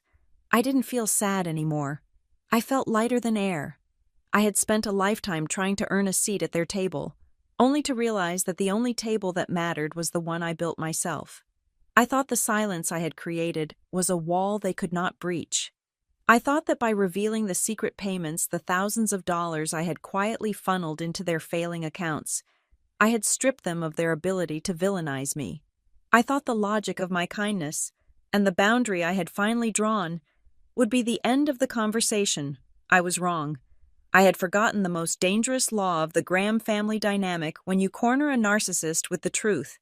They do not reflect, they detonate. My father, Ray, was the first to explode. The shock on his face curdled instantly into a familiar, jagged rage. He did not look at the fraud his daughter had committed. He looked at the breach of protocol I had committed by exposing it. To him, the crime wasn't the theft of a child's identity. The crime was the disruption of his dinner.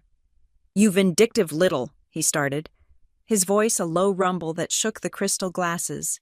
He slammed his hand onto the table, right next to the folder I had closed. "You sat there. You sat there for 2 weeks with this information. You held on to it just to ambush your sister." "I held on to it to verify it," I said calmly, though my heart was hammering against my ribs. "You humiliated her," he shouted, his face turning a mottled purple. "You brought work into the family. You used your access, your little bank job, to spy on your own blood. Is this what you do? You stockpile ammunition so you can feel superior. She stole my son's social security number. Dad," I said, my voice cutting through his volume like a razor. This isn't about my job. It is about her felony. It is a misunderstanding, he roared, waving his hand as if to physically erase the word felony from the air. It is a family matter, but you had to make it official. You had to print it out. You had to bring it here like a prosecutor. It is sick, Kendall. It is twisted. Before I could respond, Sloane wiped her face. The tears that had been flowing a moment ago stopped abruptly, replaced by a look of icy, calculated victimhood. She realized that begging hadn't worked, so she flipped the switch to the tactic that had served her since childhood, aggressive defensiveness. "So that is it," she sneered, her voice trembling with a weaponized fragility. "You are going to destroy my kid's future over one comment. That is what this is about, isn't it? I said Eli was a mess, and you decided to burn my life down." "I am not burning your life down," I said. "You lit the match when you typed in those numbers." "It was one comment," she shrieked, standing up to match my height. "One comment about your parenting, and you decide to send me to jail. You decide to leave my children without a mother who does that. What kind of monster does that to her sister?" "I am not doing it to you," I repeated, gripping the back of my chair. "You did it to yourself." "Kendall, please." My mother, Janine, interjected. Her voice was thin and reedy, the sound of a woman desperately trying to pull the curtains closed on a burning building. She reached out, trying to touch my arm, but I pulled away. "Be the bigger person. You know how Sloane gets when she is stressed. You know she didn't mean to hurt Eli. She was just borrowing. She was desperate. Can't you just let it go for the sake of the family?" "Be the bigger person," I echoed, the phrase tasting like bile. "You want me to be the bigger person while she commits identity theft against my 10-year-old. Do you hear yourself, Mom?" "We can fix it," she pleaded. "We can make it right. Just don't take it further." Then Grant spoke. He had been sitting with his head in his hands, but now he looked up. His eyes were red-rimmed, but dry.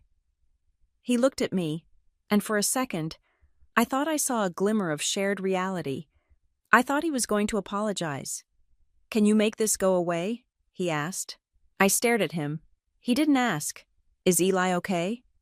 He didn't ask, "How did this affect his credit?" He didn't ask, "How can I earn your forgiveness?" He asked if I could delete the crime. "Grant," I said, my voice flat, "it is in the system." "But you have override codes," he pressed, leaning forward, his desperation making him look ugly. "You are a senior analyst. You can flag it as a system error. You can scrub the inquiry. If you do that, the investigation stops before it starts. Nobody has to know." I looked around the table at the four of them. My father, furious that I had broken the rules of silence. My mother, begging me to absorb the pain so Sloane didn't have to. Sloane, acting as if I were the aggressor for catching her. And Grant, looking for a technical loophole to save his skin. And I realized, with a clarity that was both liberating and devastating, exactly who I was to them. I wasn't a daughter. I wasn't a sister. I wasn't a person with feelings or rights. I was the fixer. I was the payer. I was the sponge designed to soak up their bad behavior so they could stay dry. I was the resource they mined when they needed money or silence, and the punching bag they used when they needed to feel superior. "I won't do it," I said. "I won't go to prison for you." Sloane's eyes narrowed. She saw that the guilt hadn't worked. She saw that the bullying hadn't worked, so she reached for the nuclear option. She reached for the one thing she knew mattered to me more than the law, more than my job, more than my dignity. She straightened her spine, smoothed her hair, and looked at me with a terrifying calmness. "You know," she said, her voice dropping to a conversational tone that was infinitely more menacing than her screaming. "I have been worried about you. Kendall, we all have. You have been so unstable since Logan died." "I am not unstable," I said, wary of the shift. "Are you?" she asked, tilting her head. "You work all the time. You drag Eli to that tiny condo. You isolate him. And now this paranoia, this aggressive outburst at a family dinner, it really paints a picture." What are you doing, Sloane? I asked. I have been talking to a friend of mine, she said casually, picking at a loose thread on the tablecloth. Miranda, you know her. She is a family law attorney. We were talking just the other day about what is best for Eli, about how boys without fathers really need a strong, two-parent household to thrive. The room chilled. The temperature didn't just drop, it plummeted. I mentioned how overwhelmed you seem, Sloane continued, her eyes locking onto mine. How you are barely keeping it together, and Miranda said that in cases where the mother is emotionally compromised, the courts often look for the most stable environment for the child, an environment with a mother and a father, with resources, with a yard. My blood ran cold. She wasn't just insulting me anymore. She was threatening me. She was hinting that she had laid the groundwork to take my son. You wouldn't, I whispered. I just want what is best for my nephew, she said, a cruel smile touching her lips. If you are going to try to ruin our lives with these legal technicalities, Kendall, maybe we need to look at the whole picture. Maybe we need to call Child Protective Services and have them do a wellness check. Maybe we need to see if a judge thinks a vindictive, overworked widow is really the best guardian for a vulnerable boy. I looked at my parents. They weren't stopping her. My father was watching with a grim satisfaction, as if thinking, finally, someone is putting her in her place. My mother looked down, refusing to meet my eye. Her silence a tacit endorsement. This was the plan. This was the long game behind years of judgment. They didn't just call Eli a mess to be mean. They were building a case. They were labeling me unstable and labeling Eli damaged so that if they ever decided they wanted him, or if they ever needed to control me, they had the narrative ready. They wanted to crown Sloane as the stable option, the savior who would rescue the poor, fatherless boy from his bitter mother. They were using my son as leverage to force me to cover up their fraud. Under the table, a small hand found mine. Eli's fingers wrapped around my palm. They were shaking, but his grip was tight. I looked down at him. He wasn't looking at the tablecloth anymore. He was looking at Sloane, and there was no confusion in his eyes. He understood. He knew that his aunt was threatening to take him away from me. I felt his fear, but I also felt his trust. He was holding on to me because he knew I was the only thing standing between him and them. And that touch, that small, terrified, trusting grip snapped something inside me. It broke the last chain of obligation I felt toward these people. I was done suffering in private to keep the public peace. I was done being the bigger person. I squeezed Eli's hand back, hard, letting him know I had him. Then I looked up at Sloane. I didn't yell. I didn't cry. I looked at her with the absolute, terrifying calm of a mother who has spotted a predator near her young. Okay, I said. Sloane blinked, confused by my lack of panic. Okay. You want to talk about courts? I asked. I stood up, pulling Eli up with me. I towered over the table. Let's talk about courts. If you want to play custody games, I said, my voice ringing with a deadly precision. Let's talk about what family courts do with fraud. Sloane's smile faltered. You think a judge is going to give custody to a woman who is currently under investigation for synthetic identity theft involving a minor? I asked, leaning in. You think Child Protective Services looks kindly on an aunt who stole her nephew's social security number to pay for a country club membership? I laughed, a harsh sound. You have no leverage. Sloane, you have a felony. And if you even whisper the word custody again, if you ever threaten my relationship with my son, I will make sure the prosecutor adds aggravated circumstances to the charge. I will make sure you don't just lose your house. I will make sure you lose your freedom. I looked at Grant. And you? Grant, you think you can provide a stable environment. You are unemployed and complicit in financial crimes. The court would laugh you out of the building. I turned to my parents. And you too, I said, pointing a finger at them. You think you can bankroll their legal fight with what I know your retirement accounts are drained because you have been secretly bailing them out for years too. I saw those transfers in the system. My father's jaw dropped. I see everything, I said. I am the one who knows where the money went. So do not threaten me. Do not come after my son." I pulled Eli close to my side. "We are leaving," I said.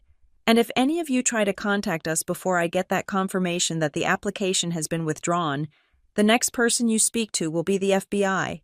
Sloan opened her mouth, but no sound came out. The threat of taking Eli had been her ace in the hole, and I had just shown her that she was holding a handful of ash. I turned my back on them. I walked my son out of the dining room, past the perfectly set table, past the untouched dessert, and into the foyer. I didn't look back. I didn't care if they were crying. I didn't care if they were shouting. All I cared about was the small hand in mine, and the fact that for the first time in 10 years, we were walking toward a future that they couldn't touch. The drive home from my parents' house was quiet, but it was not peaceful. My phone, which I had tossed onto the passenger seat, vibrated against the leather upholstery like a trapped insect. It buzzed every 30 seconds, lighting up the dark interior of the car with flashes of names I used to associate with safety, but now associated with danger. Mom sent texts that started with please and ended with family. Dad sent texts that were short, capitalized commands demanding I answer. Sloan sent a barrage of messages that oscillated between begging and threatening, a digital reflection of the spiral she was currently riding down to the bottom. I did not touch the phone. I kept my hands on the wheel and my eyes on the road. Beside me, Eli had fallen asleep, his head resting against the cool glass of the window. In the passing streetlights, his face looked young and unburdened for the first time in years. I realized then that my silence had not been protecting him. It had been exposing him. By keeping the peace, I had allowed them to wage a cold war against his self-esteem. We got home, and I turned my phone off completely. I made us hot chocolate, not because it was a special occasion, but because we had survived. We drank it in the living room with only the lamp on, listening to the hum of the refrigerator, enjoying the absence of judgment. The next morning, Monday, I walked into the Cedar Line Financial Group Tower at 8 o'clock sharp. I was not wearing my usual cardigan and slacks. I wore my charcoal suit, the one I saved for board meetings and external audits. I felt like a soldier putting on armor. I sat at my desk, logged into the secure terminal, and did the one thing my family was betting I would never do. I formalized it. I opened a new case file. I typed in the incident report. I detailed the unauthorized credit inquiry, the mismatched personal identifying information, and the familial relationship between the applicant and the victim. I attached the digital logs I had printed 2 weeks ago. I hovered my finger over the submit button. I knew what this meant. Once I clicked that button, the clock started. The internal fraud unit would pick it up within 4 hours. The automated letters would go out. The investigation would move from a personal secret to a corporate procedure. There would be no taking it back. There would be no fixing it over Sunday dinner. I thought about Sloane's smirk. I thought about her threatening to call Child Protective Services. I thought about Eli's hand trembling in mine. I clicked submit. The screen flashed a green confirmation banner, incident report filed, case number 4922 Alpha. I felt a wave of nausea, followed immediately by a rush of cold. Clean relief. I had stopped being the keeper of their secrets. I was just an analyst doing her job. Sloan could charm my mother. She could manipulate Grant. She could bully my father, but she could not charm an algorithm. She could not gaslight a fraud detection system that ran on binary code and federal statutes. By noon, the machinery was in motion. I saw the ticket move from pending to active review in the queue, assigned to an investigator named Patterson in the Chicago office. I didn't know Patterson, which was perfect. He wouldn't care that Sloan was the president of the West Briar Garden Club. He would only care that she had committed a crime. On Tuesday, Grant called me. I almost let it go to voicemail, but I was curious. I answered on the second ring, keeping my voice professional. "This is Kendall." "Kendall." His voice sounded like dry leaves being crushed under a boot. It was cracked, hollow, and devoid of the slick salesman energy he usually projected. "It is Grant." "I know who it is, Grant," I said. "I am at work." "I know," he said. I needed to ask, did you do it?" Did you file the report? Yes, I said. I heard him exhale, a long, shuddering breath that sounded like a tire losing air. She told me she handled the paperwork, he said, the words spilling out of him in a rush. Kendall, you have to believe me. I knew we were in trouble. I knew we were moving money around, but I didn't know she used the boy. I swear on my life. She brought me the papers to sign, and she kept her hand over the top part. She said it was just a formality. She said your dad had agreed to co-sign but didn't want to make a big deal out of it. You signed a document without reading it. Grant, I said, feeling a flicker of pity but stamping it out. You are 42 years old. You don't get to play dumb. I trusted her, he cried, his voice breaking. She is my wife. She has always handled the finances. She said she was protecting me from the stress so I could focus on finding a job. I thought she was being supportive. I didn't know she was building a house of cards. The house has fallen, Grant, I said, and you are standing in the rubble. She is lying to everyone, he whispered. She is telling her friends that there was a banking error. She is telling your parents that you are having a mental breakdown and attacking us. But I looked at the credit report like you said. I saw the inquiry. I saw the date. And I asked, and I saw 3 other inquiries, he said, his voice dropping to a terrified whisper. From banks I have never heard of. She didn't just try once. Kendall, she has been shopping for credit using different numbers. I think she tried to use your dad's number too. I closed my eyes. It was worse than I thought. It wasn't a one-time act of desperation. It was a pattern. Sloan was a financial predator. You need a lawyer, Grant, I said. Not a divorce lawyer, a criminal defense lawyer. And you need to get your name off everything she touches.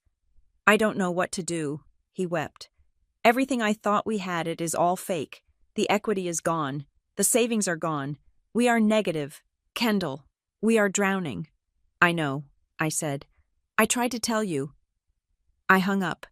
I didn't feel triumphant. I felt sick. The perfect life they had beaten me over the head with for 4 years was nothing but a hologram projected over a sinkhole. My parents were the next wave. They didn't call. They showed up at my condo on Wednesday evening. I saw them through the peephole. My father looked furious. My mother looked haggard. I told Eli to go into his room and put on his headphones. I didn't want him to hear this. I opened the door but didn't invite them in. I stood in the threshold, using the doorframe as a shield. You filed it, my father spat, skipping the hello. Sloan got a letter from the bank today. Her account is frozen. They are asking for identity verification. Do you know what you have done? I protected my son, I said. You destroyed your sister, he shouted. Over money, we could have paid you back. Kendall, I told you I would write a check. It is not about the money, Dad, I said, my voice weary. It is about the law, and it is about the fact that you still, even right now, haven't asked how Eli is. Eli is fine, my mother cried, wringing her hands. He is a child. He doesn't know about credit scores. You are making him a victim when he doesn't have to be one. He is a victim because his aunt stole his identity. I said, We will give you $10,000, my father said suddenly. I stared at him. What? $10,000, he repeated, reaching for his checkbook in his jacket pocket. Cash, right now. You call the bank. You tell them it was a misunderstanding. You tell them you gave permission and just forgot. You withdraw the report. I looked at the checkbook in his hand. It was shaking. I realized then that they were terrified. They weren't just protecting Sloan. They were protecting their own image. If Sloan went down, the shame would splash onto them. They would be the parents of a felon. You are trying to bribe me, I asked, my voice incredulous. To cover up a crime against your grandson. It is a gift, my mother pleaded, to help with Eli's school, to help with the condo. Just please, Kendall, fix this. Be the good one. You are always the good one. I am not the good one, I said, stepping back and starting to close the door. I am the honest one, and your money is no good here. If you close this door, my father threatened, pointing a finger at my face, Don't bother coming to Christmas. Don't bother calling us. I won't, I said. I shut the door. I locked the deadbolt. I leaned my forehead against the cool wood and breathed. I had just orphaned myself. But strangely, I felt safer than I had in years. Then came the light. On Thursday, Eli came home from school with a thick, cream-colored envelope. He walked into the kitchen where I was making dinner, his face pale. "Mom," he said. The letter came. My heart stopped. We had applied to the Piedmont Conservatory's Arts and Academics program 3 months ago. It was the most prestigious program in the state. They only took 20 students a year. Sloan had laughed when I told her we applied, saying, "Oh, honey, those programs are for prodigies. Don't get his hopes up." I wiped my hands on a towel. "Open it." Eli's hands shook as he tore the flap. He pulled out a heavy sheet of paper. He read the first line. Then he dropped the paper and looked at me, his eyes filling with tears. "I got in," he whispered. I grabbed the letter. "Dear Eli," it read, "we are pleased to inform you of your acceptance awarded the Jonathan Larson Scholarship for Resilience in the Arts, covering full tuition for the 4-year program." I scanned down to the handwritten note at the bottom from the dean. "Your essay on finding music within the silence of grief was one of the most moving pieces I have read in 20 years. You have a profound strength, young man." I dropped to my knees and pulled my son into a hug that squeezed the breath out of both of us. We cried in the kitchen, surrounded by the smell of onions and garlic. The irony was so sharp it cut. My family had called him a mess. They had called him weak. They had said he needed a father to be strong. But Eli had built a spine out of loss. He had taken the silence they forced on him and turned it into music. He wasn't broken. He was forged. And he had done it without their money, without their connections, and without their approval. While we celebrated, Sloane's world began to dissolve. I heard about it through the grapevine, small drips of information that reached me even in my isolation. I ran into an old friend at the grocery store who asked, in a hushed tone, why Sloane hadn't been at the charity gala on Friday. Sloane never missed the gala. She was the chairwoman. "I heard she resigned," the friend whispered. "Something about a family emergency. But then I saw Grant at the gas station, and he looked well. He looked like he hadn't slept in a week." The masks were slipping. The veneer of perfection that Sloane had spent her life polishing was cracking under the pressure of reality. She couldn't attend the gala because she couldn't pay for the ticket. She couldn't show her face because the rumors were starting to swirl not about the fraud yet, but about the money. In a town like West Briar, being broke was a social death sentence. But Sloane wasn't done. I thought the investigation was the end of it. I thought she would go to ground, lawyer up, and try to survive. I underestimated her delusion. On Saturday morning, 5 days after the dinner, I was sitting on my balcony drinking coffee. The sun was shining. I felt a sense of peace I hadn't felt since Logan died. Then my phone chimed with an email notification. It was from the credit monitoring service I had set up for Eli immediately after the dinner. I had locked his credit, putting a freeze on all 3 bureaus. Alert blocked inquiry. I frowned, setting my coffee down. I opened the app. Date today, 8:15 a.m. Action attempted new credit application. Lender quick cash online lenders. Status blocked. Due to security freeze. I stared at the screen. The blood drained from my face. This wasn't an old inquiry surfacing late. This was from this morning. Sloane or someone with access to her devices had tried to use Eli's information again. After I confronted her, after I showed her the folder, after I filed the internal report, after Grant called me weeping, after everything, she hadn't stopped. She hadn't learned. She was so desperate, so convinced of her own entitlement, or perhaps so vindictive, that she had tried to punch through the wall I had built around my son. She thought she could outsmart the freeze. She thought she could still use him. The audacity was breathtaking. It was pathological. I stood up, gripping the phone so hard the case creaked. This wasn't just a crime anymore. This was a war. She wasn't going to stop until she was physically forced to stop. I went back inside and grabbed my keys. I grabbed the folder, which I had updated with the scholarship letter and the printout of this new blocked inquiry. I wasn't going to call the police this time. I was done with phone calls. I was done with warnings. I needed to end this, and I was going to end it where it started. I texted Grant one word, meet. Then I texted my parents, come. I didn't invite Sloane. She would be there anyway. She was the rod at the center of the floorboards. And today, I was going to rip the whole house down to get her out. I chose the venue carefully. I did not want the mahogany dominance of my parents' dining room, nor the sterile, fluorescent judgment of a conference room at Cedar Line. I chose the Grindstone, a busy cafe on Main Street with floor-to-ceiling windows, bright natural light, and most importantly, high-definition security cameras positioned over every table. I wanted neutral ground. I wanted witnesses. I wanted a place where the Graham family could not hide in the shadows of their own denial. I arrived 20 minutes early. I ordered a black coffee that I did not intend to drink. I placed my folder on the table. It was thinner this time, containing only 3 documents: the confirmation of the credit freeze I had placed on Eli's file, the notification of the scholarship award, and the single sheet of paper that would end the war. They arrived together, a united front that looked less like a phalanx and more like a funeral procession. Sloane entered first. She was perfectly styled in a camel trench coat and designer sunglasses, but the details were wrong. Her hair, usually lacquered into submission, had a few stray flyaways. Her lipstick was a shade too bright, applied with a hand that must have been shaking. She looked brittle, like a porcelain vase that had been glued back together and was terrified of a strong breeze.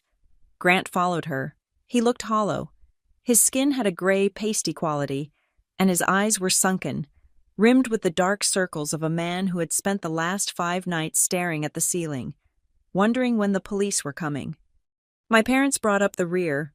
My father, Ray, walked with a belligerent stiffness, his jaw set in a line of defensive anger. My mother, Janine, looked small and frightened, clutching her purse as if it contained the last of her dignity. They sat down. The chairs scraped loudly against the concrete floor. No one ordered coffee. The waitress approached, took one look at the tension radiating from our table like heat from a fire, and wisely retreated. "This is unnecessary," my father started, his voice a low growl. "Dragging us out to a public place on a Sunday. We could have discussed this at the house." "There is no home field advantage today. Dad," I said. My voice was calm, pitched just loud enough to be heard over the hiss of the espresso machine, but soft enough to keep our business private. "We are doing this in the light. We told you we would handle it," my mother whispered, leaning in. "Grant is withdrawing the application. He promised. Why are you still punishing us?" "I am not punishing you," I said. "I am updating you." I looked at Sloane. She was staring out the window, refusing to meet my eyes. She was tapping her fingernails against the laminate table, a frantic, rhythmic clicking. "Sloane," I said. She didn't turn. "Sloane, look at me." She whipped her head around, her eyes flashing with a sudden, desperate fury. What do you want?" "Kendall, you won." "Okay." "The bank froze the account. Grant is hiring a lawyer. We are ruined. Are you happy? Do you want me to bleed for you?" "I want you to stop lying," I said.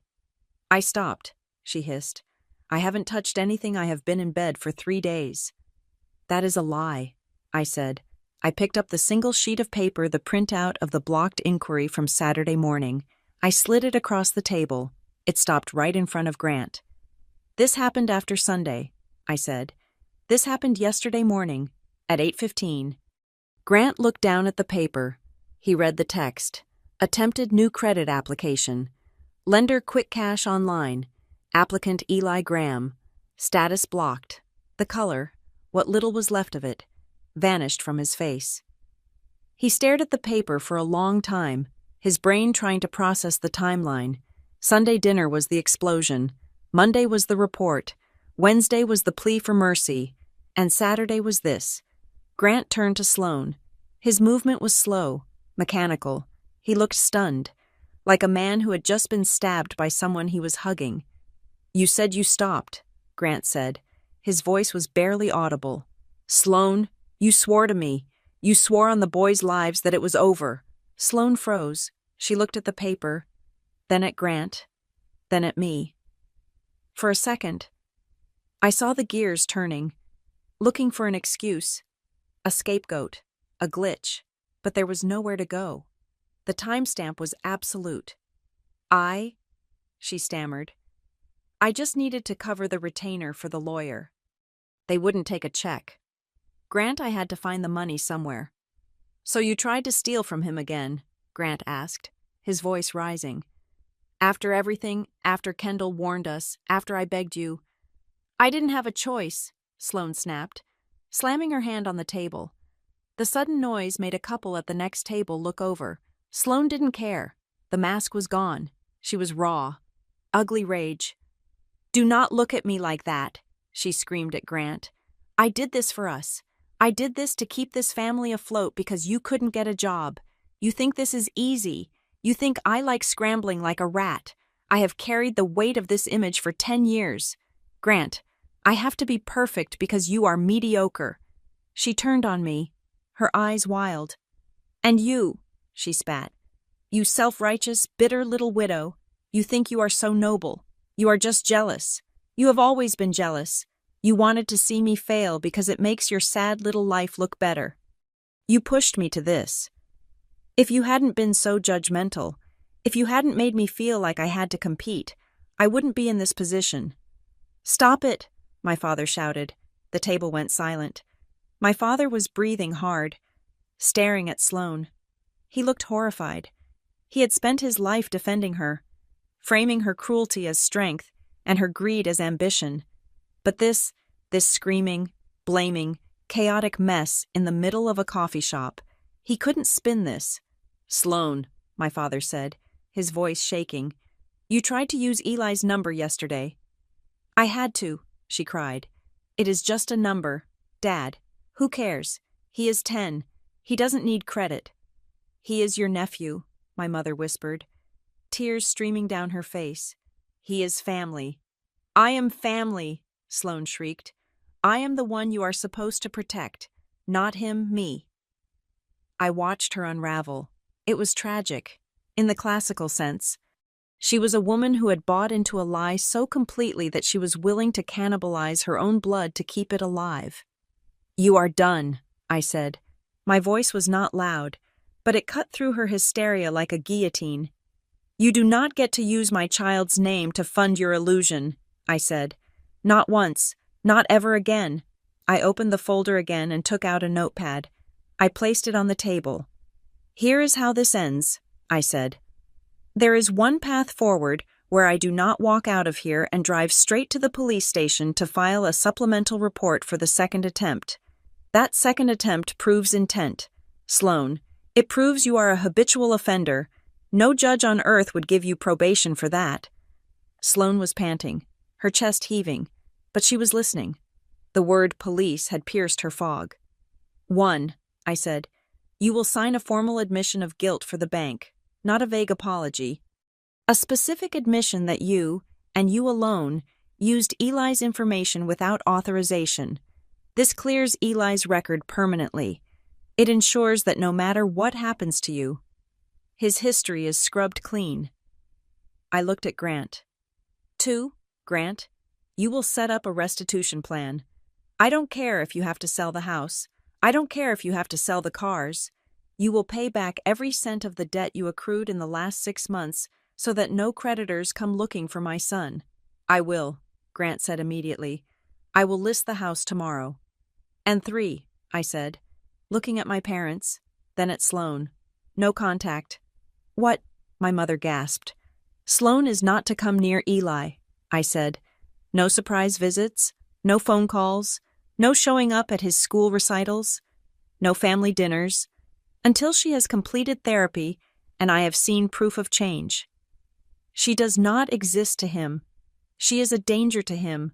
She is a predator, and I do not let predators near my son. That is too harsh, my father said, though his protest lacked its usual fire. She is his aunt. She is an identity thief, I corrected him, and if you try to facilitate contact, If you try to sneak him over to see her, I will cut you off too. I will change my number. I will move. Do not test me on this." My father looked at me. He looked at the daughter he had dismissed as weak, as a mess, as a failure, and he saw someone he didn't recognize. He saw a fortress. I had one last thing to show him. I slid the cream-colored envelope across the table. "Read it," I said to my father. He picked it up with trembling hands. He pulled out the letter from the Piedmont Conservatory. He adjusted his glasses. He read the acceptance. He read the scholarship amount. He read the dean's note about the essay on grief and resilience. He lowered the paper slowly. He looked at the scholarship offer, full tuition, merit-based, for a program that his successful grandchildren couldn't get into with all the tutors in the world. He looked at Sloane, who was sobbing into her hands, broken and exposed. Then he looked at me. "He got a full scholarship?" my father asked quietly. "Yes," I said. "Because he is brilliant, and because he is strong. He wrote an essay about losing his father and finding himself. He didn't need your structure, Dad, and he didn't need Sloane's example of success. He did it on his own." My father swallowed hard. He looked at the letter again, running his thumb over the embossed seal. The narrative he had clung to, that Eli was a damaged boy who needed saving, and that I was an incompetent mother who needed guiding, dissolved in his hands. "I was wrong," he said. It was a whisper, but it was there. "I was wrong," he repeated, looking up at me. His eyes were wet. "About him. About you." I nodded. I didn't need his apology to feel whole, but I accepted it as a surrender. "We are leaving now," I said. "Grant, I expect that admission letter by tonight. Sloane, get help." I stood up. I buttoned my coat. I picked up my empty coffee cup and placed it on the tray near the trash can. I didn't look back at the table. I walked out of the cafe, into the bright, sharp sunlight of the afternoon. I drove home. The knot in my chest, the one that had been there for 4 years, was gone. When I walked into the condo, the smell of pepperoni pizza filled the air. Eli was on the couch, setting up the movie. He had chosen The Iron Giant, our favorite. "Hey, Mom," he said, looking up with a smile that reached his eyes. "Is it done?" "Yeah, bud," I said, locking the deadbolt and sliding the chain into place. "It is done." I walked over to the small desk in the corner. I took the folder, the one with the evidence, the logs, the ugly truth of my family, and I put it in the bottom drawer. I locked the drawer. I didn't need to look at it again. I went to the couch and sat down next to my son. He leaned his head on my shoulder. I wrapped my arm around him, feeling the solid, warm weight of him. He was safe. His name was his own. His future was his own. I looked around our sad little condo. It was warm. It was paid for. It was filled with love that didn't ask for a credit check. My father had been wrong about a lot of things, but he was right about one thing: tables matter. But he didn't understand that the value of the table isn't the linen or the silver or the people sitting around it pretending to be perfect. The value of the table is the peace of the people sitting at it. I had finally chosen a table where my son never has to earn his worth again, and that was the only victory I ever needed. Thank you so much for listening to my story. I would love to know where you are tuning in from today. So please leave a comment down below and let's share our thoughts. If you enjoyed this story, please subscribe to the Maya Revenge Stories channel, like this video, and hit that hype button so we can get this story out to more people.